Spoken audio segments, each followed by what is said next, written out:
Om Sahana Vavatu Sahanau Bhunaktu Sahaviryam Karavavahai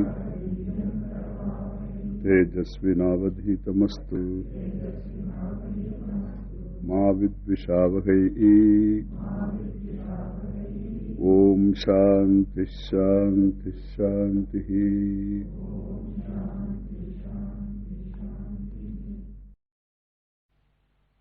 Upadesa Saaram. Saaram means essence. Upadesha is teaching. Upadesasya Saaram. The essence of the teaching.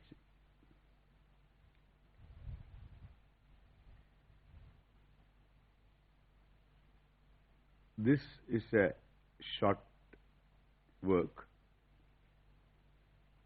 written by Ramana.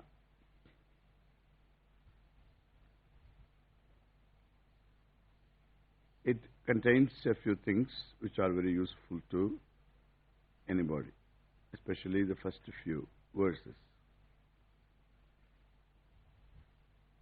Ramana was recognized by a lot of people as a person who was holy, enlightened, recognized by people. Whether he is enlightened or not enlightened, that's not our concern. This is all silly judgment, really. But he had inspired a number of people. He was a person of a very few words, and he spoke always in a certain refrain. If anybody were to come to ask with a question, what is God? He will say, he will have a counter question, who are you? Before you come to know about what is God, you better know who you are. When you are not sure about yourself, why do you want to know about God? Perhaps if you know yourself, you will find that you know God. And therefore, he used to make people turn towards themselves, which is a very good thing. And thus he converted people into, the curious people, into serious seekers. His life itself was very, very simple, with a simple beginning. He was born here in the south of India, near Madurai.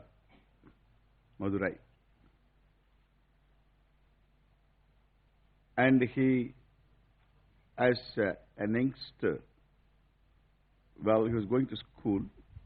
He was doing his 9th grade or something.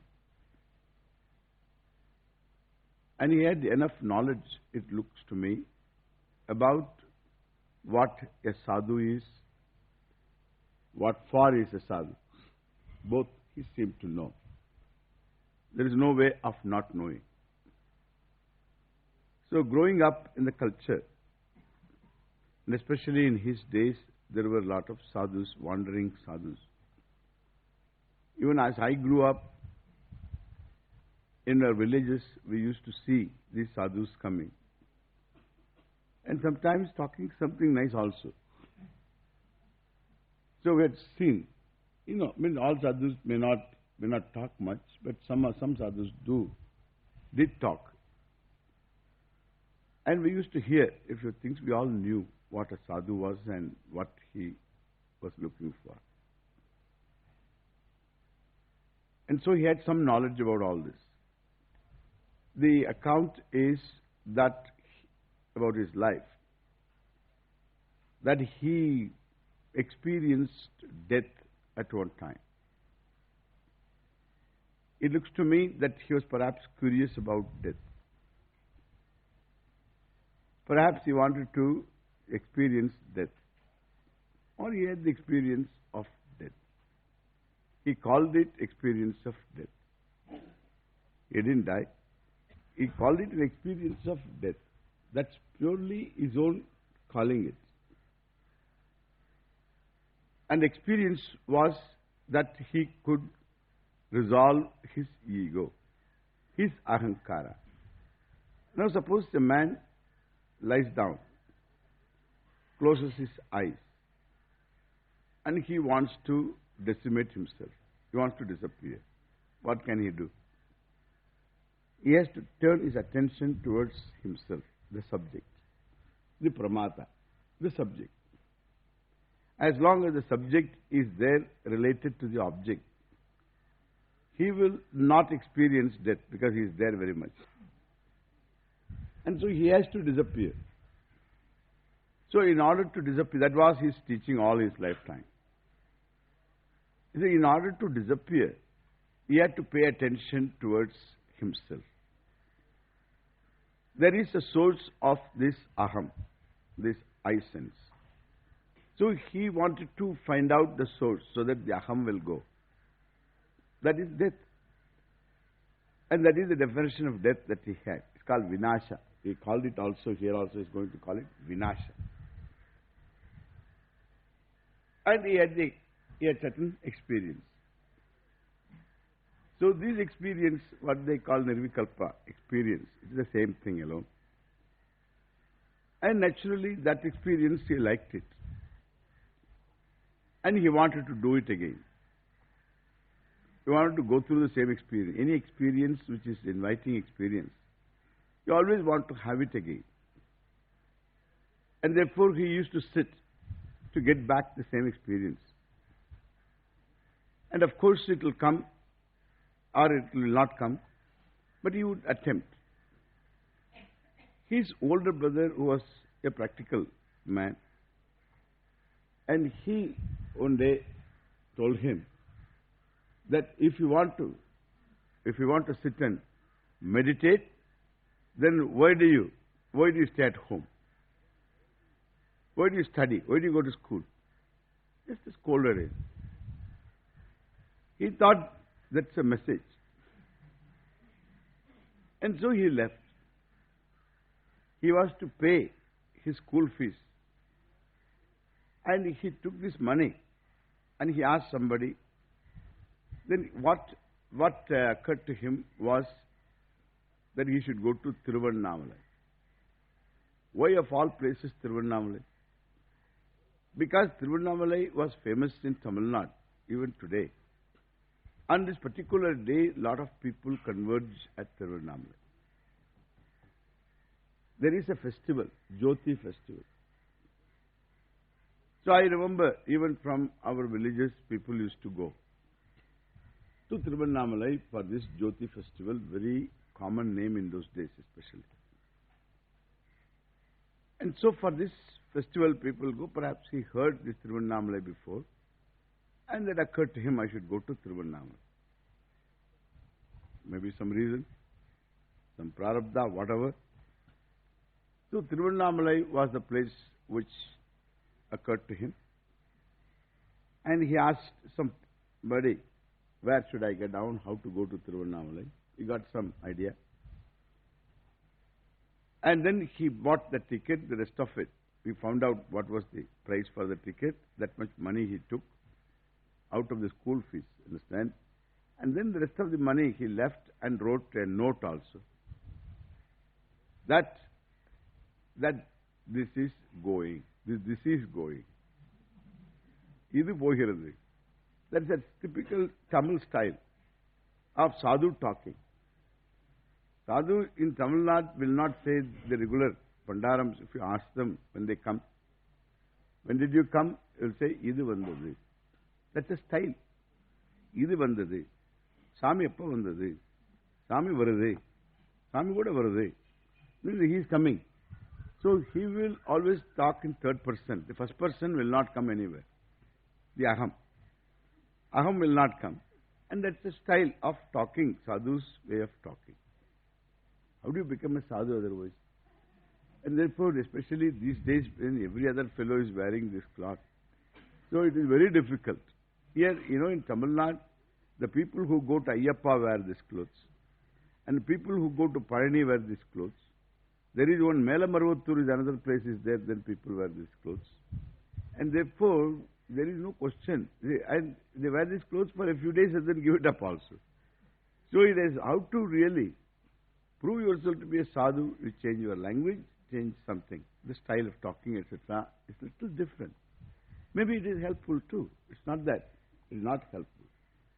And so here I wrote like this, Idu Pohiradu. Ellam Nanmaike.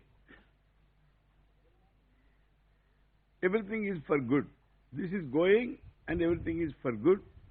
Don't search for me. Like this, something like that. So don't search for this. Something like this he wrote. And that no wrote and little rebalanced money he left it and then walked out.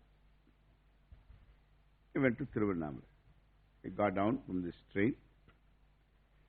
And then he went to, from there he had to really walk again. So he walked a distance and reached this Thiruvannamalai, the temple, huge temple there. And he threw away. He had his head hairs removed, shaven, and removed his Yajnopaveda. That is all a part of sannyasa. He threw away his Yajnopaveda into the tank, into the pond, and he had a bath there, then went to the temple. His name was Venkataraman, and he called himself afterwards, I think, Ramana, or people called him Ramanan. And he was there in the temple for some time. The temple priest used to give him food. He stayed there and he used to try to get back that experience. Then after quite some time, he moved to a cave in the hill. And then afterwards a young man sitting there. So naturally attracted a few people. He used to get some food and he used to stay there. Thiruvannamalai in those days, even today also, was really full of sadhus, infested with sadhus. Lot of sadhus used to be there. And so people used to go to him and he used to talk to them. And he had picked up certain understanding also of Vedanta. Texts he had studied, Tamil texts he had studied. And he had a good grasp of Tamil language. And he had studied a lot of, in Tamil, we have got a lot of Tamil texts are there, the Vedantic texts are there. Whole Vedanta can be taught in Tamil. They have got these texts are there. And so there is one mutt in Thiruvannamalai, and the Ishanya mutt. So which is a mutt, the teaching Vedanta in Tamil. It has a whole course, this Tamil course. Nothing happens really, finally, but they got a course. Because the method was wrong. That's why I'm telling the method is so important. The method is absolutely silly method.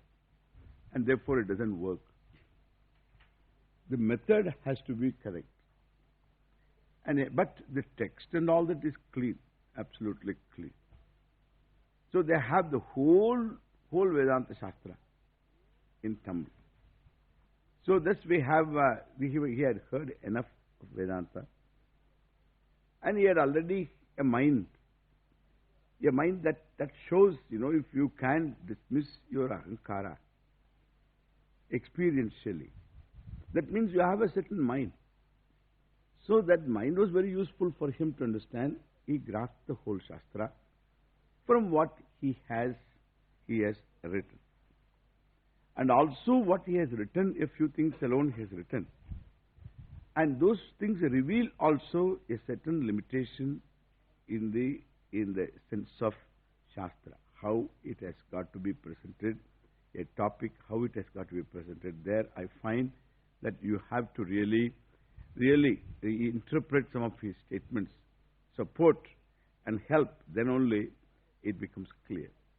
So for a person who has no knowledge of the Vedanta Shastra, and some of them can be misguiding.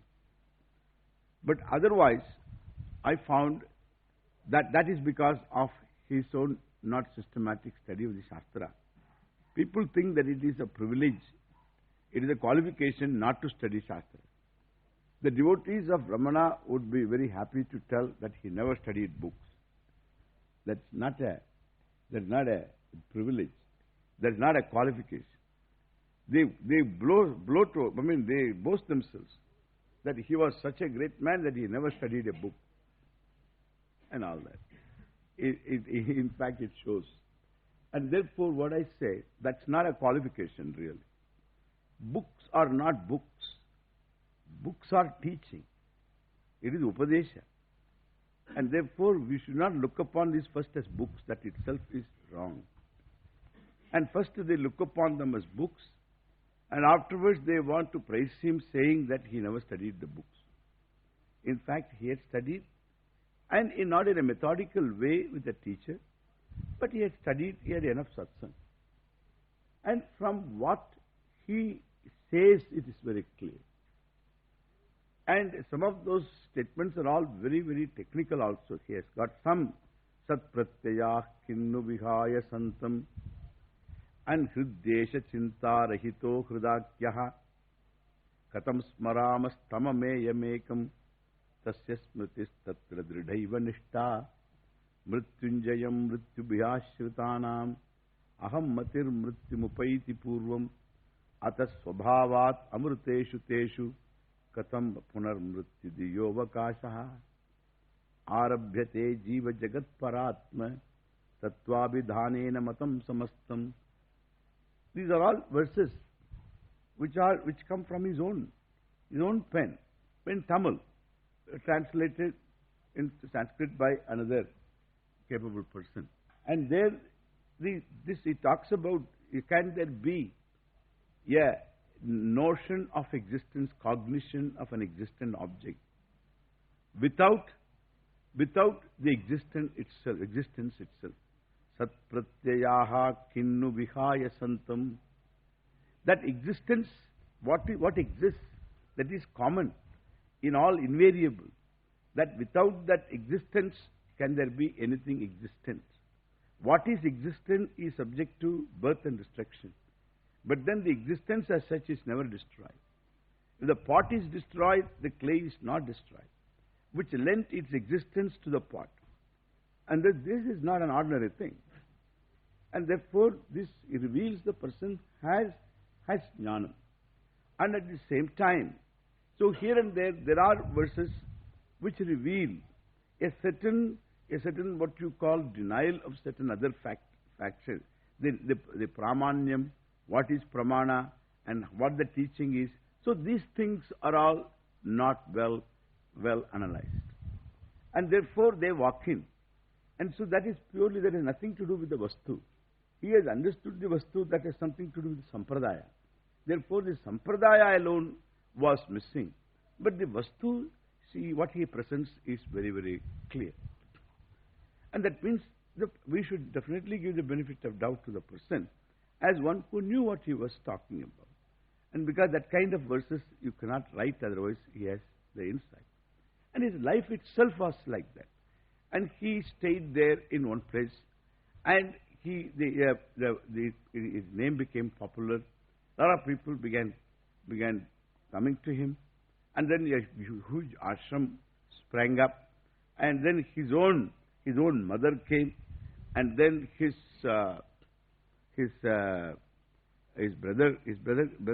brother's son, and brother's son came. Brother also came, I think, brother's son. So younger brother came, and then he began organizing the whole Swami. And so all this, whatever happened, so all this, there was a big ashram that came up, and in fact that ashram belongs to that family.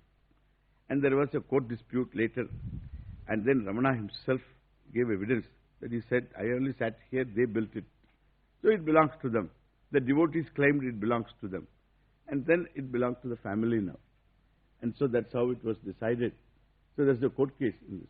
And he had to give evidence for this. And he had to say that it belonged to them. And he did say that because they were the one who built it. And he said they built it. That's all he said. And then the court decided, let it be with them. It has become a family ashram. Anyway, and therefore what I say, there is nothing wrong in that. So here, this mother was there. The mother was there very much. And then until she died, she was there. She was helpful to him. And he stayed there. People came, people went. And generally he used to sit there in that one hall there. And they built a hall and he used to sit there. People would come and sit. Sometimes some conversation, sometimes no conversation. And there were some Pandits also. And there was one Jagadishwara Shastri who was a great scholar of Vedanta. Every day he used to come and study Bhashya, read Bhashya and talk to the people. He would sit and listen. And therefore that was going on. The daily Bhashya Pata was going on. Jagadishwara Shastri used to teach and others used to listen. And he would also sit and listen in his presence. And thus there was this regular, the Pandits were there, and then some other Pandit, the Kavya Ganda Ganavadi Shastri, he came. So he was more a Upasaka than a Vedantin. So that he also called him as Bhagavan, etc. Then he became more popular. And then Paul Brenton. So when he came to this country, in search of secret India, he wrote a book. He wrote a series of articles in Australian newspapers. And so that caught on. He was a good writer. And he was from England, I think, Paul Brenton. And so he wrote some articles and then he became very popular. He was a very good writer. And so on a small little thing he can write 3 pages, 10 pages. And so that's a particular type of writing. He was a good writer. So he wrote this book and then became popular again. And he met Ramana. And he praised Ramana in this book. And then Ramana became internationally known. He was internationalized. And so people from all countries came. They wanted to see somebody. And so somebody who is enlightened. So that he was accepted as the enlightened person. People used to come and sit in silence, etc. Paul Brenton later, he wrote something else afterwards. He completely changed. He went away from he said in fact, Ramana did not reach the pinnacle, and there is something more to reach. He didn't reach, he got stunted somewhere there, like this. He wrote another book later. And so, there is a group there. Near in Ithaca, they have a group they've got a place, and then they have their own books, etc. He's no more, but afterwards he changed a lot. And so this Paul Brenton brought about this kind of a certain what you call popularity for Ramana, and so a lot of people began coming. It became a place of kind of worship. And there was one Swami there. Swami means one devotee there, who was a Tamil poet. His name was Muruganar. This Muruganar was a great bhakta of Ramana, and he wrote some poems in verses, the entire Shiva Purana. And there is an episode. This episode he wanted to write. He was writing the episode of this Shiva. So teaching the Darukavana, this sadhus, Darukavana bhaktas.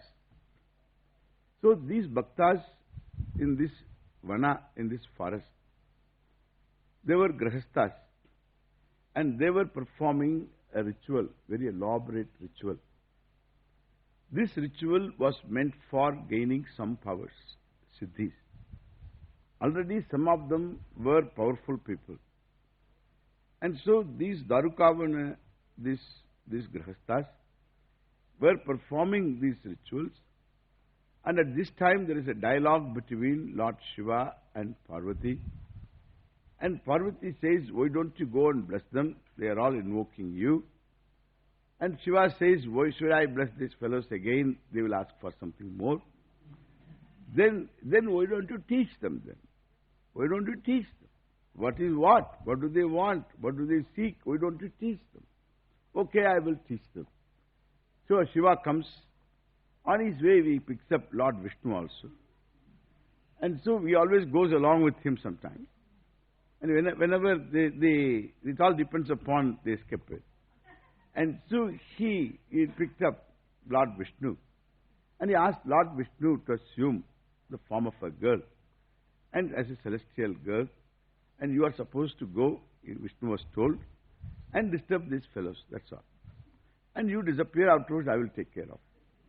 And so this celestial girl comes there, and she goes about humming and then dancing and all that, and then moving, and all these fellows who were performing rituals, they completely forgot about what they are doing. And then they were charmed by this person, fascinated, they left everything, they began searching for this person. I mean, went after this person, she disappeared. Then afterwards they came to senses, and then they were under a spell, it's a spell. And then similarly, this Lord Shiva, in the form of a young man, he goes to the people, the women folk, and then they all walked away with him. And then later he also, then they sent this Darukavana sadhus, when they came to know, the Grihasthas, when they came to know that these women have followed this man, they sent a tiger, created a tiger out of mantra, created a tiger and elephant and made them attack this man, and they could not, these animals could not do anything. And naturally, so that bhikshu, he was in the form of a bhikshu, one who came for bhiksha. And this bhikshu, then they knew that he was someone different, and he must be very powerful. And they all go to him and then prostrate and ask him, so who are you? So then he began talking to them. What for do you do all these rituals, etc.? What for? So for siddhis, for powers. So what will you get? Some power you get. What will you accomplish by this? Oh, it will be different. Then what is it that you want to be different? Different from what? Different from what we are now. So in the different person, what do you expect to accomplish? And this, he asks all those questions. And then afterwards they come to discover what they are seeking is not siddhi. They are seeking from the notion of being small. And small non-entities. You think you are a non-entity. And that is what you want to be different from. Therefore you want to become an entity. And whatever you become, you will be still small entity in the world. And there are many other entities whom you are not.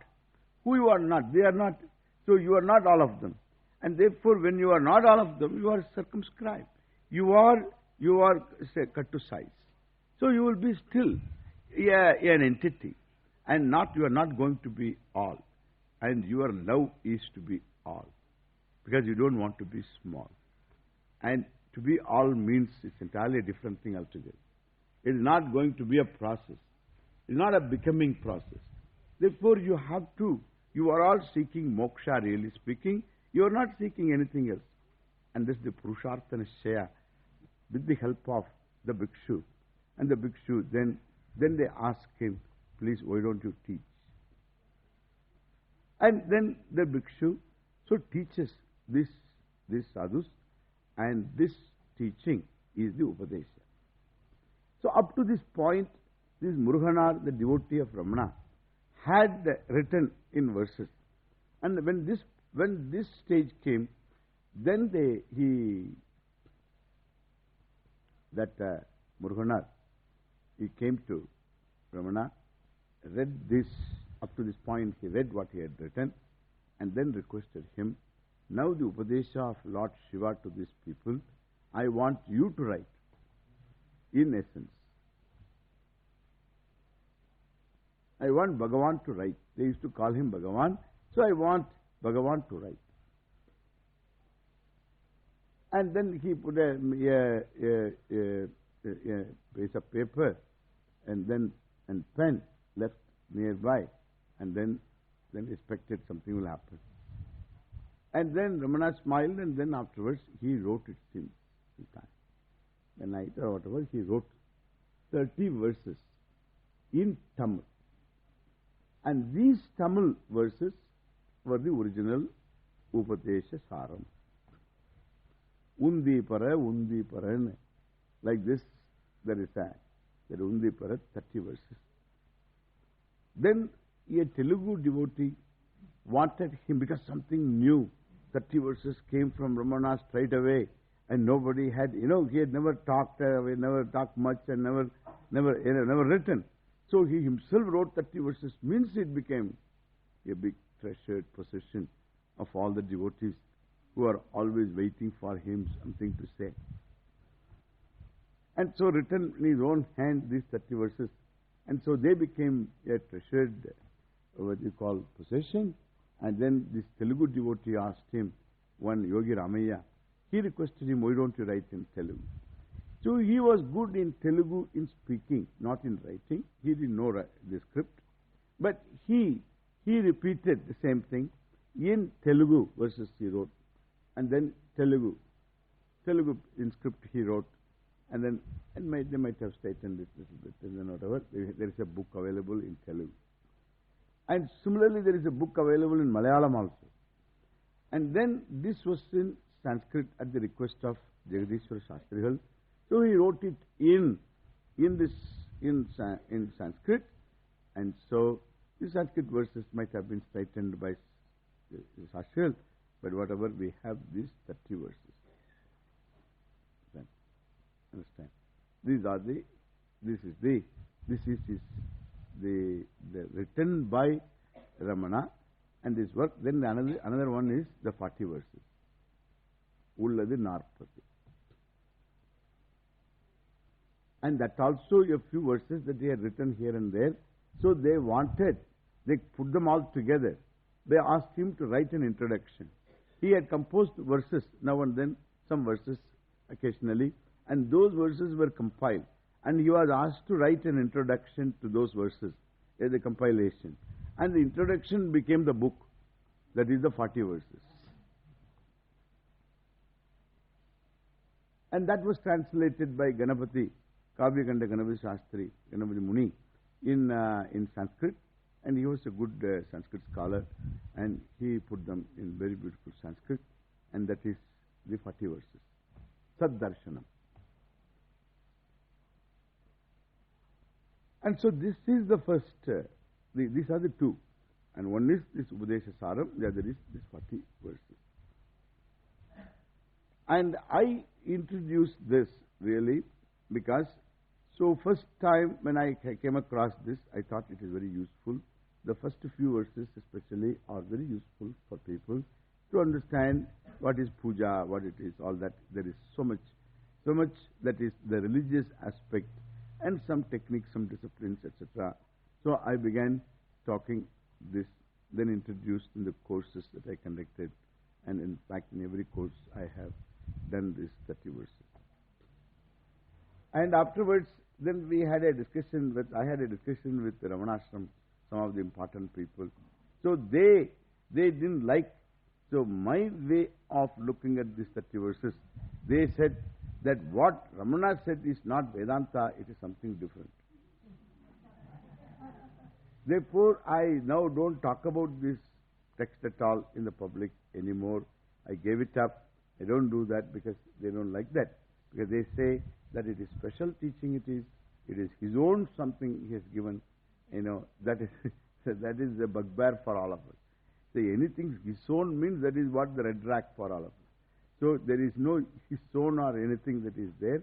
But then they think that it is not Vedanta, it's something entirely different. You ask a question, who am I? You will get the enlightenment. That is his message. And so this is what I say, Thiruvannamalai philosophy. And so it has nothing to do with Ramana. You know, the devotee is always a nuisance, you know. And so, especially when when the teacher doesn't make himself clear, the devotees create problems. And if the teacher teaches, there is no problem. If teaching, there will be no problem, because he teaches. And so as long as you teach, there is no problem. If you don't teach, you only say a few words and this and that, it's always a problem. Each one is going to take it in his own way. You can't blame the devotee. And he always tells, Guru is the Atma, is the Guru. So Guru is gone out. And these are all books, these are all words. And therefore the Shastra is gone. Then you have to ask, who is the questioner? Who am I? Who is the reader? Who is the questioner? Find out the source. So it's very catchy, you know, very mystic and very catchy. People like that. Because people's ego doesn't want to accept another guru or something. It's a problem. It's an ego problem. And therefore that ego is confirmed in this. Therefore your Atma is the Guru. Atma is the Guru means he should have taught me long ago. He must be a very bad Guru. For eternity he has not taught. And that means I have to look out for another Guru. I had given him a fair chance. He doesn't deserve a chance anymore. And so it's just ridiculous statements like this all create problems. You read some of these books, you will feel sick. And therefore they all misconstrue the whole thing. Finally Atma is the Guru. It is true. Finally Atma is the Guru means what dispels ignorance is Atma Jnanam. But it is Vritti Jnana. It has to take place through a pramana. But Atma reveals itself. Therefore it is said Atma dispels all ignorance, etc. Generally, they talk like that in a certain way. But it doesn't mean that, or you can say the Guru is myself. Guru is not separate from you. Why do you say Guru is someone separate? How can Guru be separate? When he says you are that, and that is everything, then Guru is the teacher. Teacher is you. And therefore that is all what he is teaching anyway. Kshetrajnam chapi mam vidhi. Sarva kshetreshu bharata. I am the Kshetrajna. Lord Krishna himself tells that. I am you, he says. Sarvasya chaham hridi aham sannivishta. So sarvasya hridi aham sannivishta. I am in everybody's heart. And therefore there is nothing wrong to say Guru is you. Nothing wrong. But that doesn't dismiss the teaching and the teacher, etc., Shastra. Unless you find this kind of wrong thinking on the part of the devotees. And then they come and tell me that you are interpreting it, you are making it into Vedanta. It's not Vedanta. That means they are requesting me leaving him alone. So I left him alone. In fact, I made this popular. This text, etc., popular, Saddarshanam, this, all over India. People who never heard about him. So I brought Sir Ramana into the public. And thinking, I thought, because since we are always teaching the ancient books, so here is a current man who has written something, which is something beautiful, and therefore it confirms all the teaching. Therefore, why not we teach this? That's why I took this text. It is good to teach something current. So I said, this is not only ancient, it is current also. That means the tradition has the truth in it, that it survives. And today it is alive. And so it is nice to do that. I thought that I will. That's why I introduced. And also it is very useful. And then this is the contention of all the people. I had a big discussion in Bangalore once. Then afterwards, so I gave it up. But then they can't stop me teaching here anyway. And so I thought that because there is something very useful, the first few verses, at least we should see. And the last few verses we have to interpret a little bit. And unless we interpret properly, it's a problem. Ahamayam kuto bhavati chinvataha aipatatyaham nija vicharan. If you look into the I, what is this I? From where does it come? I goes away. This is the truth. He says that. Does I go away? So we have to interpret that. And that interpretation is important. Sometimes you have to interpret. We do interpret. The Upanishads, etc., we do interpret. We have to. We have to supply words. We have to provide explanation. And make it whole. Elsewhere what is said may not be said here. And therefore elsewhere what is said will help us understand this. And what is said here will help us understand elsewhere. And thus the whole subject matter is reconciled. The texts are reconciled. All the texts are reconciled. So that is the job of a teacher. That is the job of an acharya. That is what Vyasa did in Brahma Sutra. Sattu Samanvayat. That is called Samanvaya. Samanvaya means reconciling. All the texts were resolved in one vision alone. The vision is you are that. That is the vision. And nothing else is going to satisfy anybody. And therefore that vision, so that which all the texts unfold. And in which way it unfolds we have to prove. And therefore you can't simply make a statement, you have to prove it.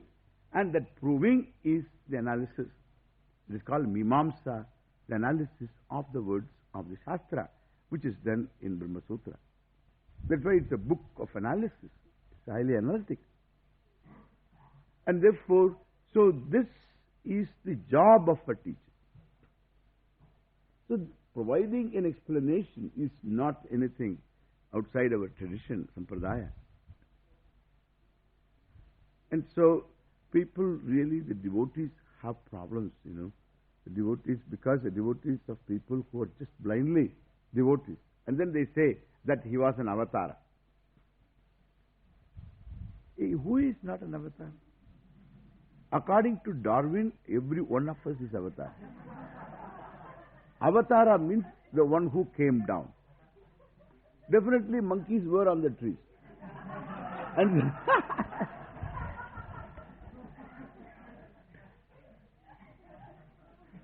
so we are all avatara.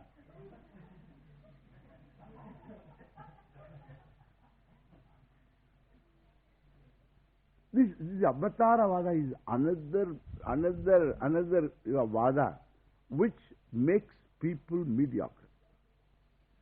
It is the mediocre's approach, and it makes the people remain mediocre.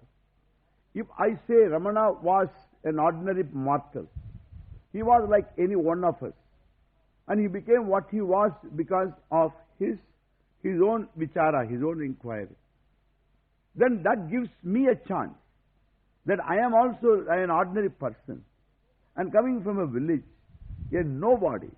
And if he could get it, I can also get it. That is the correct approach. That makes me greater than what I think I am. But if you convert out of him an avatara, then he is a special person. And that means you remain where you are.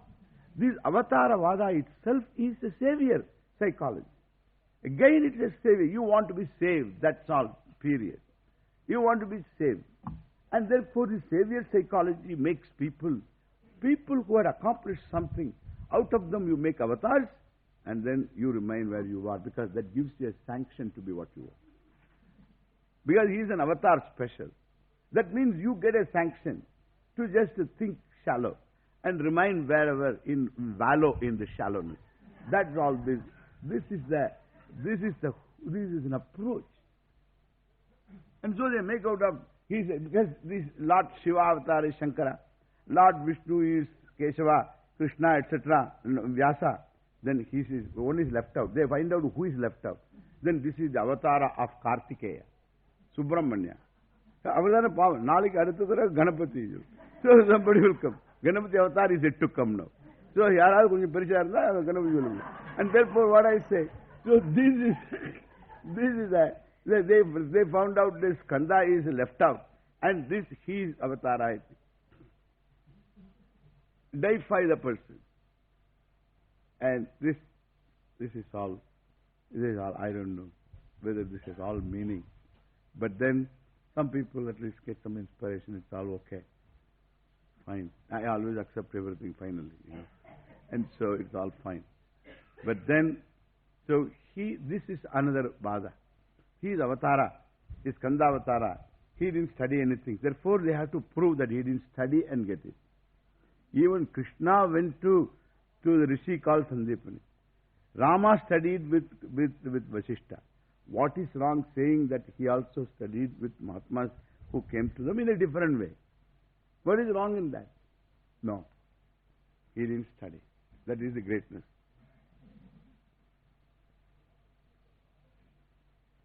And this is the modern greatness. And therefore Ramakrishna didn't study. What did he study? Meera, what did she study? So first you say Meera is enlightened. Then afterwards you say where did she study? But she says, the Guru is the one who made me everything. That's what she says. Yogi mat jao. And she tells, it is a Guru Charana. And without the Guru Charana, what is there? And then afterwards she says, Bhavasagar sab sukh gaya hai. Fikr nahi mujhe taran nahi. And that I went to the Guru. So crying for redemption from samsara. And my Guru, what he did? He just dried up the ocean of samsara. There is nothing more for me to even cross. I thought there was something to cross. I don't find anything to cross. That is what the Guru she talks about. How do you know that she didn't have a Guru? She talks about Guru.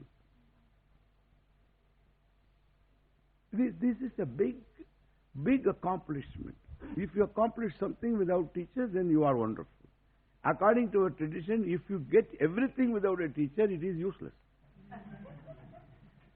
It is useless, they say. Because it will definitely, the tendency will always occur there. And we always see that. I always see in all those people who didn't accept a teacher, that kind of a problem. It started from the Buddha. He didn't accept a teacher.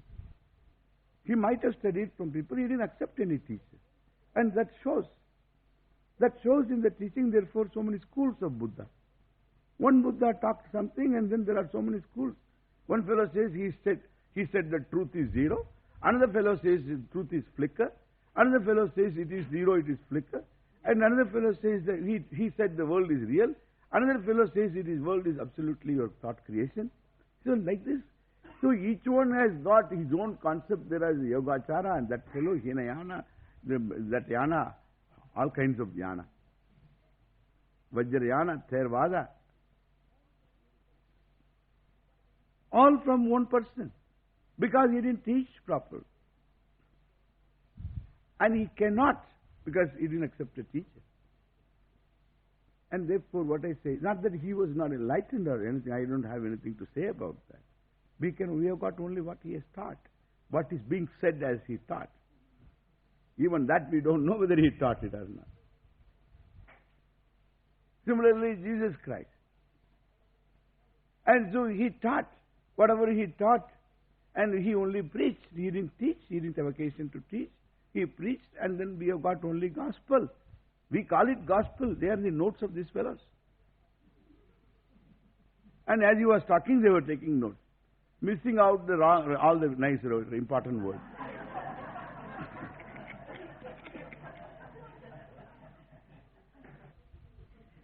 And therefore, each one he is going to write down in his own way.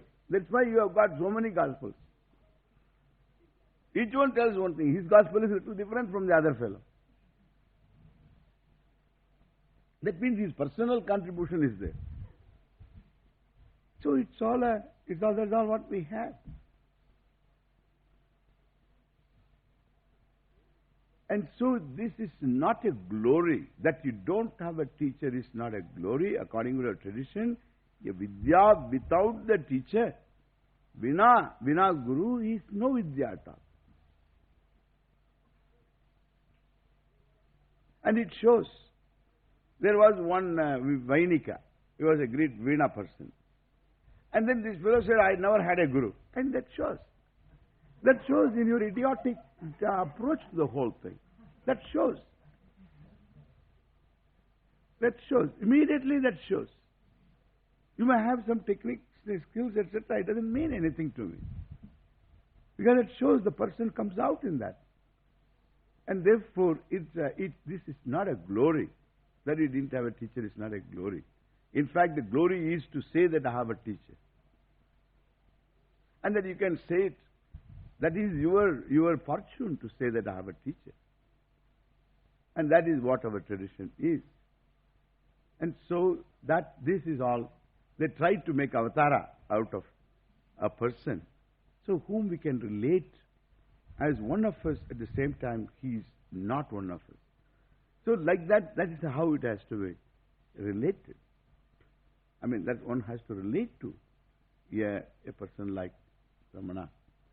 And therefore, this Upadesa Saaram is the essence of the teaching. And it starts also with exactly how Vedanta starts. Vedanta starts where the karma comes to fulfill itself. So the life of karma comes to an end. Life of dharma and adharma. You have having lived, then you have developed a certain viveka, and because of which you have got vivasayatmika buddhi. You have a buddhi, nischaya. You have got the nischaya, means that conclusion that this is what I want. And once that is very clear, and thereafterwards your pursuit also gains a direction. And therefore, Vedanta always talks about first, so na karmana na prajaya. So karma will not take you to this. Karma will take you to result. Karma with right attitude can become yoga and prepare you for this knowledge. But liberation is by knowledge, because you are already free. And that has got to be discovered as it is. And this is the teaching. So it starts there. Here also, if we take the context of this Shiva Purana, where, so these Darukavana, the sadhus, there, this is what they do. So they are all working for karma phala. They are doing the karma there. They are working for the karma phala. And Lord Shiva comes and tells this karma phala is not moksha. It will not give you what you really want. And therefore they give up that and then they want him to teach. And therefore, so there again it is the same topic. And so the moksha. Then moksha first is pointed out what it is. How it is to be gained only by knowledge. The limitation of karma and its result has to be pointed out. And that is pointed out here in the first verse. Karturajnaya prapyate phalam karma kim param karma tajjadam kritimaho dadau patana karanam phalamashashvatam gati nirodhakam Ishwararpitam nechaya kritam chitta shodakam mukti sadhakam. Like this. We will see tomorrow. Om Purnamada Purnamidam Purnad Purnamudachyate Purnasya Purnamadaya Purnameva Vasishyate Om Shanti Shanti Shanti.